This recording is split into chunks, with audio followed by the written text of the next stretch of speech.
Well, my name is Jimmy. I'm from Kenya, and I'm on my Biblical Studies Master's Program. My 4th semester here. I don't know when I'm finishing, but thank God that I can go on mission trip before finishing school. When I was coming from Kenya, I came with a very naive mind, thinking that I'll just come learn Bible, go back to my country and do ministry. But I thank God for what Nelly, Dr. Fida's wife, said in one of the classes, that bloom where you're planted. When Jesus appeared mountainside in Galilee, he said to his disciples, all authority in heaven and on earth has been given to me. Go therefore, make disciples of all nations, baptizing them in the name of Jesus, in the name of God, the Father, the Son, and the Holy Spirit, and teaching them to observe all that I've commanded you, and lo, I am with you always, until the end of the age. When I was at the airport in Delhi, I got worried a little bit. Am I prepared for this mission trip?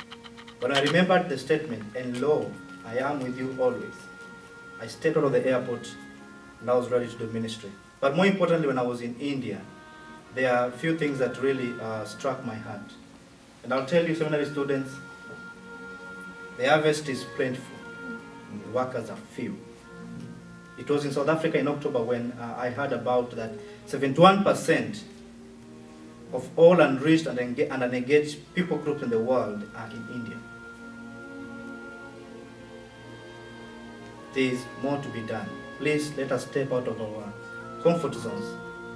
Going to India was a midterm evaluation of my growth in ministry, my growth in training, to see what I have learned and what I need to learn before I step out of seminary school. It was a growth process for me. But one important thing that I would like to mention to you is children. I made friends with one of the girls. She's called Chibu, 6-year-old girl. And after I shared with children there, I came to learn that she wasn't a Christian at all. Chihu is a Hindi, but the parents allowed her to come to the church. And I thought that was an opportune moment to work with children as catalyst to bring the gospel to their parents. And so if God tugs your heart, please, I'm still calling this that we need to have a focus on children ministry as well.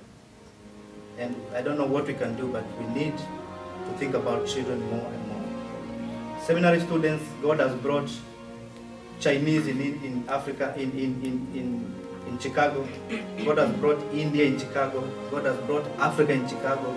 God has brought Polish people in Chicago. God has brought Romanians in Chicago. Let us use the green line, blue line, red line, purple line, and reach out to these communities while we are here, and let's bloom while we are here. God bless you so much.